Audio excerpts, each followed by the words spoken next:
네, 이 시간에는 호세아서 10장 1절부터 4절 말씀까지 읽었습니다. 오늘은 호세아서 12번째 시간으로 부제목은 두 마음을 품은 포도나무입니다. 두 마음을 품은 포도나무. 성경을 보면 하나님께서 이스라엘을 포도나무에 많이 비유하십니다. 이 포도나무에 비유하시는 이유가 하나님께서 직접 심으시고 돌보시는 언약의 백성이라는 뜻이죠. 자, 우리 본문 1절 같이 읽겠습니다. 시작. 이스라엘은 열매 맺는 무성한 포도나무라. 그 열매가 많을수록 재단을 많게 하며 그 땅이 번영할수록 주상을 아름답게 하도다. 여기 보니까 이스라엘은 하나님 앞에 포도나무라고 불릴 정도로 하나님의 사랑을 받는 그런 민족이었습니다. 그래서 하나님께서 사랑하셔서 열매를 많이 맺게 하셨더니 그 열매가 많이 맺을수록 어떻게 했다 그랬습니까? 빨간색만 시작. 그 열매가 많을수록 재단을 많게 하며. 자, 열매가 많을수록 제단을 많이 만들어요. 근데 여기서 말하는 제단이 어떤 제단이냐? 우상을 섬기는 제단이에요. 즉 하나님께서 베풀어 주신 풍성한 열매로 우상을 섬기는 제단을 많이 세웠다는 뜻이에요. 또 하나님께서 사랑하셔서 이스라엘을 번영하게 하셨더니 어떻게 했다 그랬습니까? 빨간색만 시작. 그 땅이 번영할수록 주상을 아름답게 하도다. 자, 여기서 말하는 주상은요, 기둥 모양으로 된 돌기둥인데, 원래 이 주상은요, 중요한 사건을 기념할 때 세우거나 아니면 하나님의 약속을 기억하기 위한 목적으로 세웠어요. 예를 들면 야곱이 아버지와 형에게 사기를 치고 외갓집 하란으로 도망을 가다가 베델에서 하나님의 사자가 사다리를 타고 오르락 내리락 하는 걸 보고 자기가 베고 자던 돌을 갖다가 세워놓고 기름을 부었어요. 이게 주상이에요. 또 모세가 홍해를 건넌 후에 홍해 안에서 돌을 12개를 들게 해가지고 밖에 나와서 세웠거든요. 이런 게 주상이에요. 그런데 시간이 흐르면서 이스라엘 주변의 이방 민족들이 이 돌기둥을 어떻게 사용했느냐? 우상 숭배의 도구로 사용하기 시작했어요. 원래는 하나님의 은혜를 기억하고 또 하나님의 약속을 기억하기 위해서 세우는 거였는데 우상 숭배의 도구로 사용하기 시작했어요. 그래서 하나님께서 이 주상을 부수라고 명령하신 거예요. 그런데 이스라엘이 하나님의 명령을 거역하고 자신들의 번영을 우상이 준 걸로 착각을 해가지고 우상의 신전에다가 더 많은 돌기둥을 깎아서 세웠습니다. 자, 우리가 앞부분에서 나눴어요. 이 호세아 선지자가 어느 왕 때냐면 북이스라엘의 여로보암 2세 왕 때예요.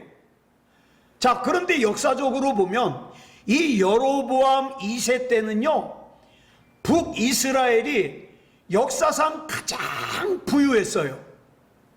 게다가 가장 강했어요.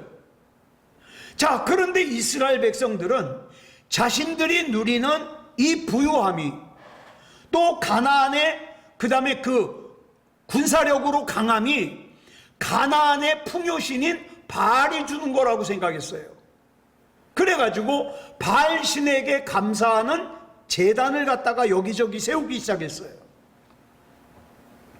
자, 하나님께서 주신 재료를 가지고 우상의 제단을 쌓는 데 사용한 거예요. 오늘날 우리도 마찬가지예요. 하나님께서 물질의 복을 주시고 건강의 복을 주시면 그걸 갖다가 하나님께 영광을 돌리고 하나님께 감사하고 하나님을 섬기기보다 어떻습니까? 내 욕심의 재단을 쌓아요. 나만을 위해서. 그러니까 이걸 정리하면 본문 1절은요, 하나님께서 사랑하시는 포도나무인 이스라엘이 하나님을 배반함으로써 하나님의 마음이 아프다는 거예요.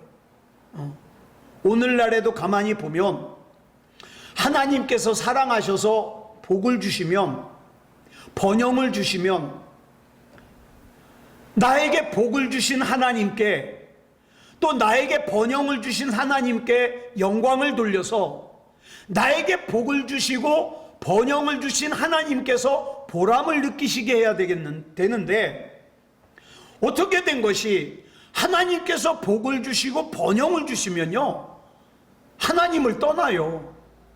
세상을 즐기기 위해서. 하나님으로부터 멀어지는 사람들이 많아요. 그래서 오늘은 하나님께서 사랑하시는 포도나무인 이스라엘이 하나님께 범한 죄를, 호세아 10장에 나오는 죄를 크게 두 가지만 살펴보겠습니다. 이 말씀을 살피는 이유는 따지고 보면 우리도 이 죄에서 자유로울 수가 없어요. 그렇기 때문에 살펴보는 겁니다. 자, 하나님께서 사랑하시는 포도나무인 이스라엘이 하나님께 범한 첫 번째 죄가 뭐냐? 본문 1절을 보니까 하나님께서 우리를 많이 사랑하시고 기뻐하신다는 표현으로 뭐라고 부르냐면 무성한 포도나무라고 부르셔요. 자, 그런데 이 무성한 포도나무에서 나오는 소산이 많아질수록, 풍성해질수록 그 소산을 하나님께서 주신 것으로 알고 감사하지 않고 우상이 줬다고 생각해서 우상을 섬기는 제단들이 많아졌다 그랬어요. 자, 그러면 이스라엘의 첫 번째 죄가 뭡니까? 우상을 섬기는 죄예요. 그런데 이 우상숭배라는 죄는요, 이 호세아 선지자 당시에만 존재했던 죄가 아니라 지금도 여전히 존재해요. 심지어는 교회 다니는 사람들에게도 이 우상숭배가 존재해요. 무슨 말이냐? 여기서 말하는 우상숭배란 나 하나님 안 믿어, 그리고 다른 신을 섬기는 그런 우상숭배가 아니에요. 여기서 말하는 우상숭배는 하나님을 섬겨요.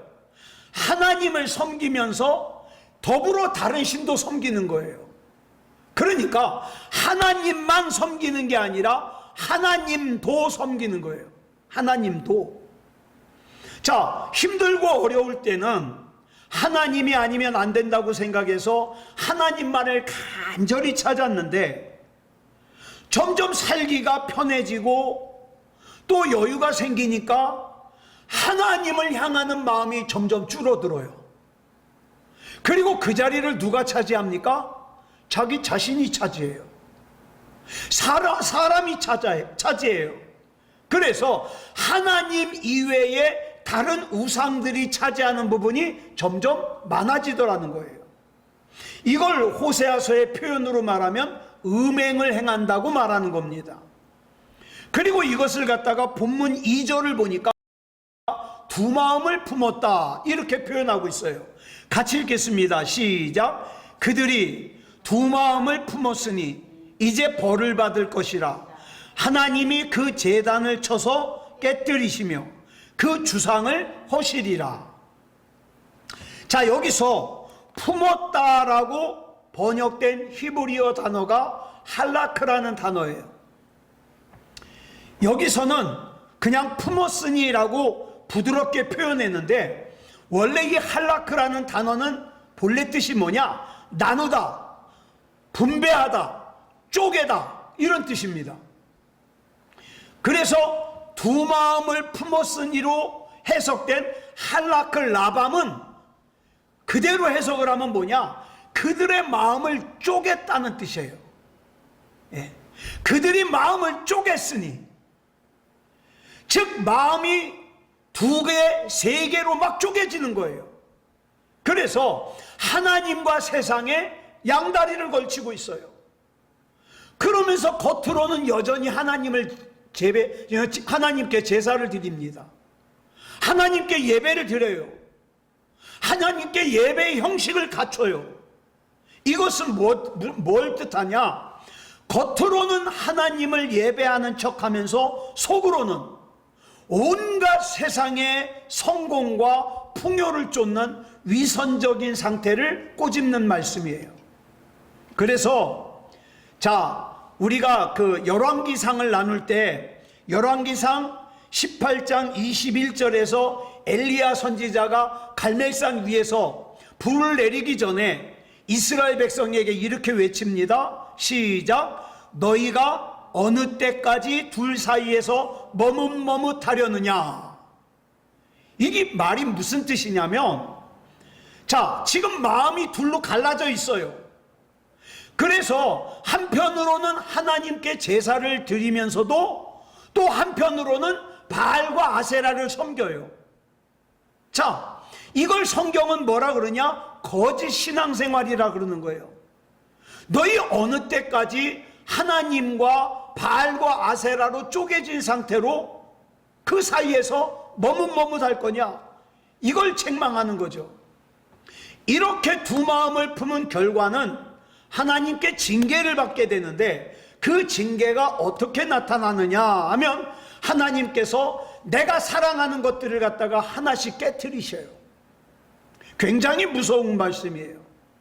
내가 사랑하는 걸 하나씩 깨트리셔요. 본문 3절 보겠습니다. 시작. 그들이 이제 이르기를 우리가 여호와를 두려워하지 아니하므로 우리에게 왕이 없거니와 왕이 우리를 위하여 무엇을 하리오 하리로다. 여기 보면 이스라엘 백성이 여호와 하나님을 경외하지 않아서 두려워하지 않는 삶을 살았다. 지난 수요일 날 이 말씀 드렸어요. 하나님을 두려워하지 않는 사람들의 대표적인 특징이 뭐냐? 하나님을 이용만 합니다. 내가 원하는 거 주시는 하나님, 내가 구하는 거 주시는 하나님, 그리고 그 하나님께는 전혀 관심이 없어요. 왜? 하나님을 두려워하지 않으니까, 경외하지 않으니까. 그런데 여기서 말하는 두려워한다는 것은 무서워한다는 뜻이 아니라, 경외한다는 것은 너무 사랑해서, 너무 존경해서, 너무 공경해서 조심스럽다는 뜻이에요. 그런데 사람들에게 이게 없다는 거예요. 하나님을 너무 사랑하는 것이, 하나님을 너무 존경하는 것이, 하나님을 너무 공경하는 것이 없다는 거예요. 우리 그러잖아요. 내가 평소에 굉장히 좋아하고 존경하는 사람 옆에 있으면 얼마나 떨려요. 막 말도 버벅거리고. 이런 걸 경외라 그래요. 그런데 이스라엘이 하나님을 경외하질 않아요. 즉 이스라엘이 하나님을 공경하는 마음이 없으니까 하나님 앞에서 조심하지도 않아요. 하나님을 하찮게 여겨요. 그리고 나중에는 어떻게 했습니까? 하나님으로는 내가 만족할 수 없으니까 눈에 보이는 왕을 만들어 달라는 거예요. 그러니까 이스라엘은 이미 영적으로 바람이 나서 하나님 말고도 경외한 것들이 많아져 가지고 상대적으로 하나님 한 분만으로는 만족하지 못하는 상태가 됐다는 거예요. 그러다 보니까 하나님이 우스워요. 하나님을 만홀히 여겨요. 여기서 만홀히 여긴다는 말의 뜻이 뭐냐면 그때그때 생각나는 대로 함부로 대해요. 조심하질 않아요. 여러분, 혹시 우리가 신앙생활 하다가 하나님 한 분만으로 만족하지 못해서 다른 것들을 내 주인으로 삼고 있지 않습니까?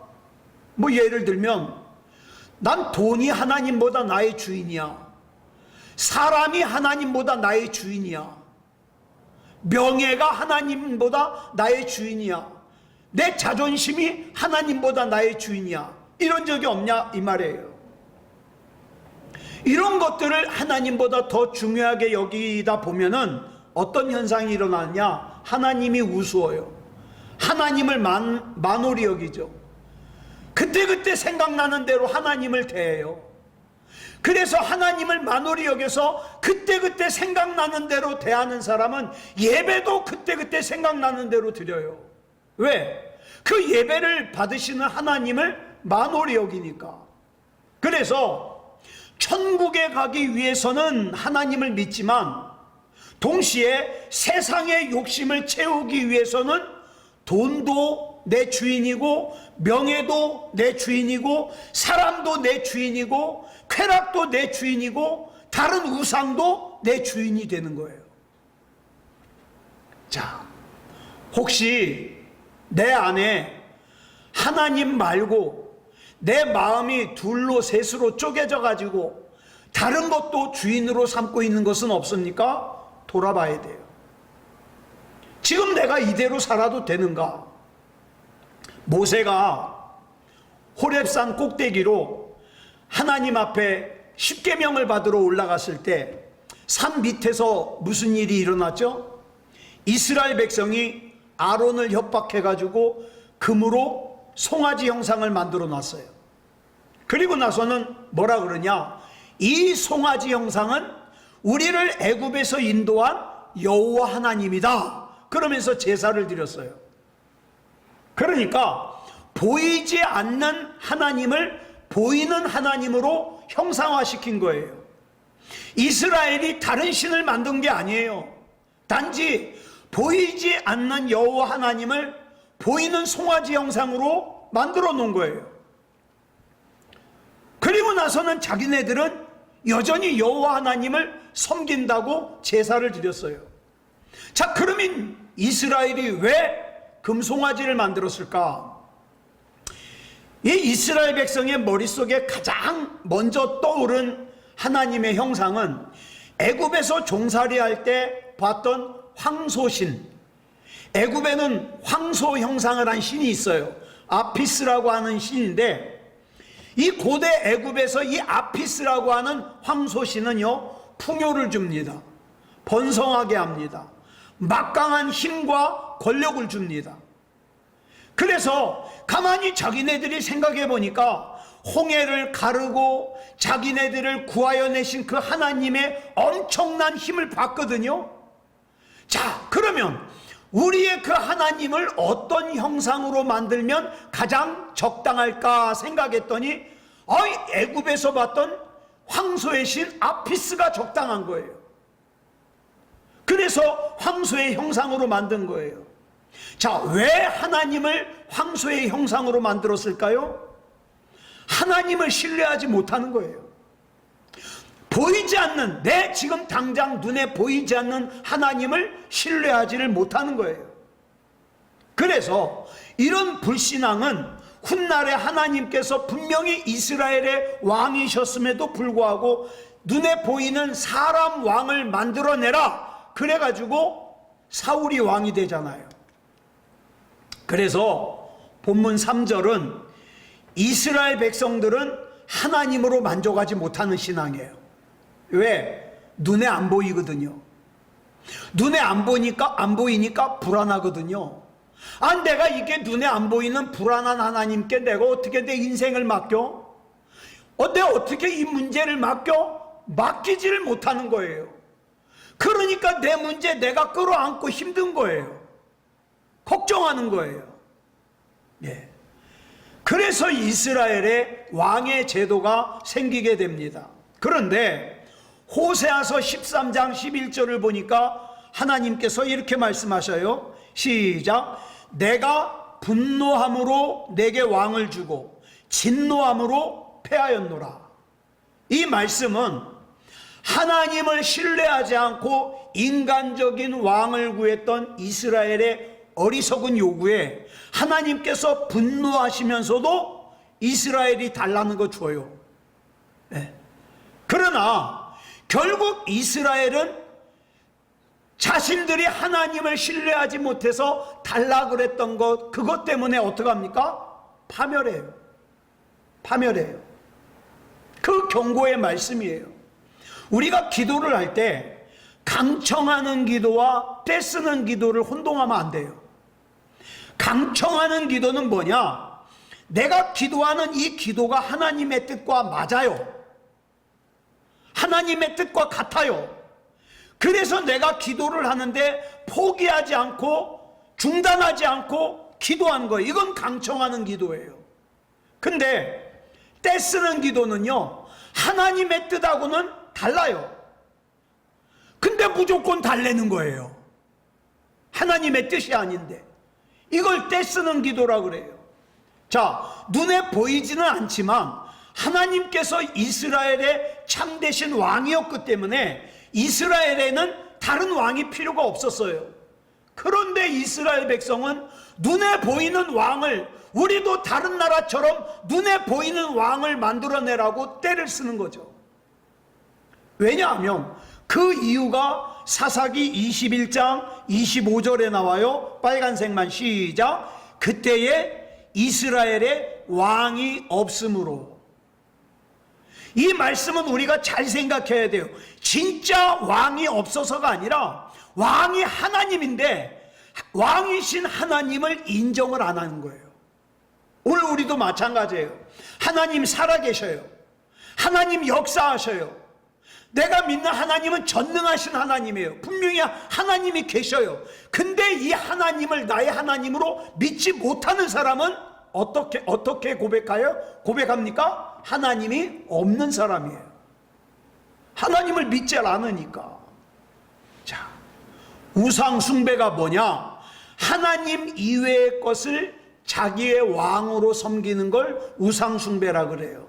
그럼 왜 우상 숭배를 하느냐? 하나님을 못 믿겠거든요.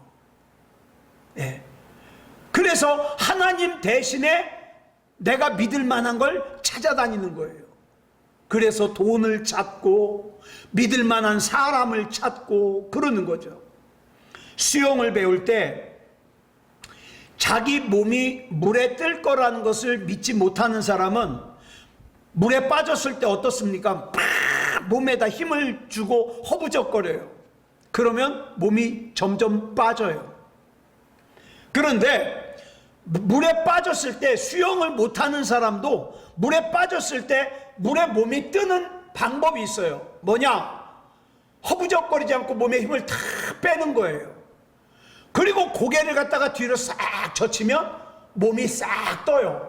배가 위로 올라가요. 사람 몸이 그렇게 돼 있대요. 믿음도 마찬가지예요. 내가 진짜 하나님을 신뢰할 수 있을 때 평안을 얻을 수 있어요. 자, 처음에 예수님을 믿을 때 예수님은 눈에 보이지도 않고 내 귀에 들리지도 않고 손에 만질 수도 없고 체험할 수도 없어요. 근데 그런 하나님을 어떻게 믿어요? 그래가지고 내가 논리적으로 이해해 보려고, 지식적으로 이해해 보려고, 경험적으로 믿어 보려고 그러는데 그럴수록 마음속에 자꾸 의심이 생겨요. 그러다가 나중에 기진맥진해가지고 온몸에 힘을 다 빼고 충들어졌을 때 그때 비로소 믿음이 떠오르기 시작하는 거예요. 믿음은 내가 만드는 것이 아니라 하나님이 주시는 거거든요. 예. 그래서 시편 23편 5절의 말씀대로 나의 목자가 되시는 하나님께서 주께서 내 원수의 목전에서 내게 상을 차려주시고 기름을 내 머리에 부으셨으니 내 잔이 넘치나이다. 이렇게 고백할 수 있는 신앙이 되는 거예요. 자, 이게 믿음이죠. 자, 그 다음 하나님께서 사랑하시는 포도나무인 이스라엘이 하나님께 범한 두 번째 죄가 본문 4절에 나와요. 같이 읽겠습니다. 시작. 그들이 헛된 말을 내며 거짓 맹세로 언약을 세우니 그 재판이 밭일항에 돋는 독초 같으리로다.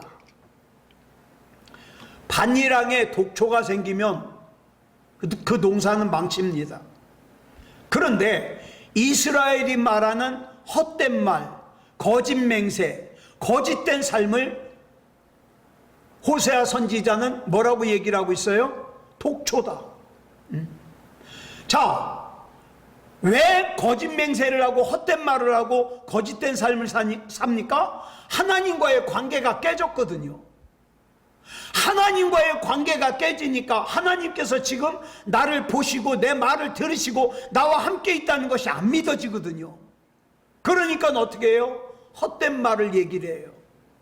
거짓 맹세를 해요. 거짓된 삶을 살아요. 그래서 하나님과의 관계가 깨지면 내 주변 사람들과의 관계도 깨지게 돼요. 입으로는 주님을 사랑한다고 하면서 삶 속에서는 거짓말이 일상이에요. 예. 남을 속이고 잊지도 않은 허언증이라고 그러죠. 잊지도 않은 말을 하고 상처를 주고, 그런데 결국 그런 것들이 뭐가 된다는 거예요? 내가 일구는 인생의 반일항의 독초가 된다는 거예요. 회개를 한자로 돌이킬 회자와 고칠 개자를 씁니다. 그런데 많은 사람들이요, 돌이키는 것까지는 해요. 아, 이건 아니다, 이건 잘못된 거다, 돌이키는 것까지는 하는데 고치는 건 안 해요. 고치는 거 안 해요. 성경에서 말하는 거짓이라는 것은요, 누구를 속이는 게 아니에요. 성경에서 말하는 거짓은요, 입으로는 신앙을 고백하는데 실제로는 그렇게 살지 못하는 거, 성경은 그걸 거짓이라 그래요. 신앙생활은 입으로만 하는 것이 아니라 몸으로 믿는 거예요. 그래서 로마서 12장 1절에서 바울이 예배를 설명하면서 이렇게 설명합니다. 시작. 너희 몸을 하나님이 기뻐하시는 거룩한 산제물로 드리라. 이는 너희가 드릴 영적 예배니라. 이렇게 설명하고 있어요.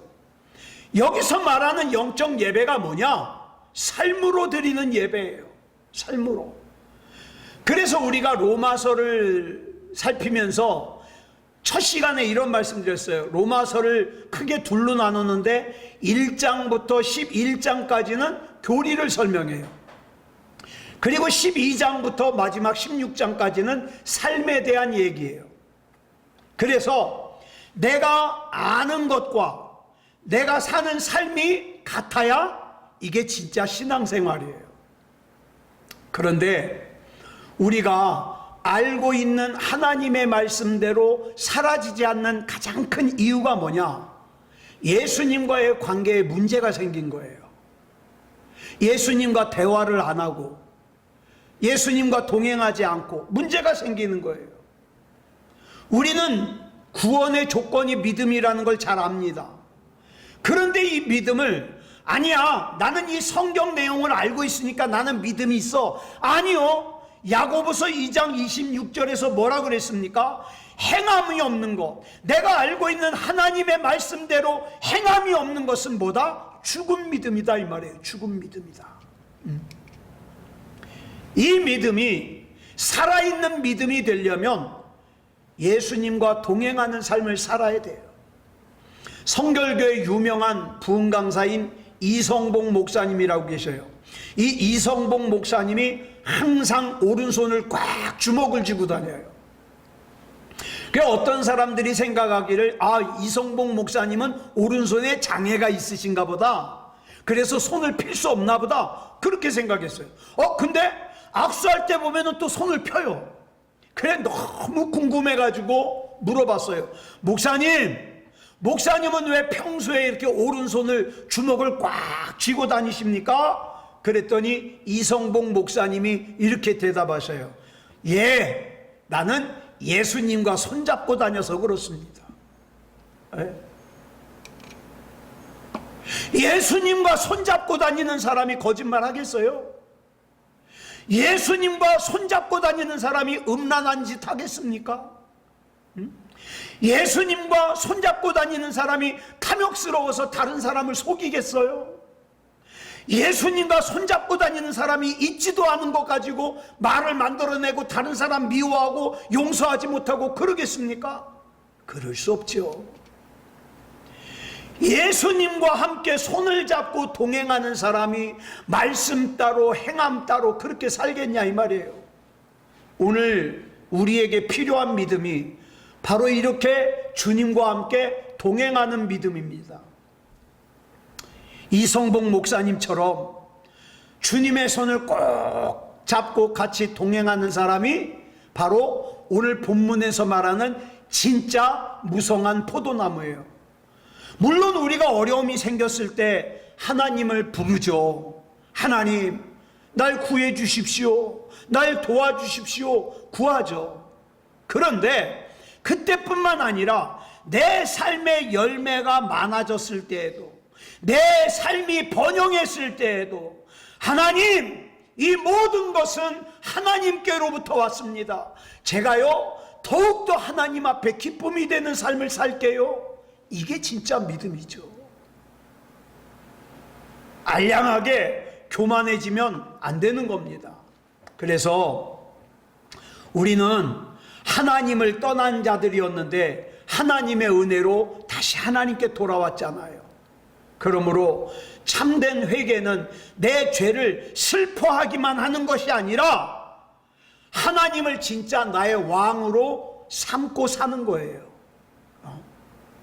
그래서 이러한 진짜 믿음을 가지고 우리 주님과 동행하는 오늘 이 밤에도 우리가 같이 기도할 때에 내 마음을 하나님 앞에 내려놓는데 이 마음을 들으시는 하나님, 물론 내 문제도 해결해 주시지만 내가 누리는 번영, 내가 누리는 복도 다 하나님께로부터 왔음을 고백하고 하나님께 감사하는 거, 이것도 중요하다고요. 이렇게 믿음다운 믿음으로 기도하는 저와 여러분이기를 그리스도 예수님의 이름으로 축복합니다. 기도하겠습니다. 사랑하는 주님, 감사합니다. 하나님께서 우리를 사랑하셔서 무성한 포도나무라고 애칭을 지어주시고 기뻐하셨는데 많은 순간에 이 영광을 하나님께 드리기보다 내가 잘나서 다른 무엇 때문에, 다른 누구 때문에 그 영광을 다른 우상에게 돌릴 때가 많았습니다. 하나님, 용서해 주시옵소서. 오늘 이 밤에 우리 하나님 앞에 온전히 내려놓고 기도할 때에 우리 하나님 영광 받아주시고 은혜 가운데 품어 주시옵소서. 모든 것을 우리 주님 앞에 맡겨드리오며 그리스도 예수님의 이름으로 감사하며 기도드렸사옵나이다. 아멘.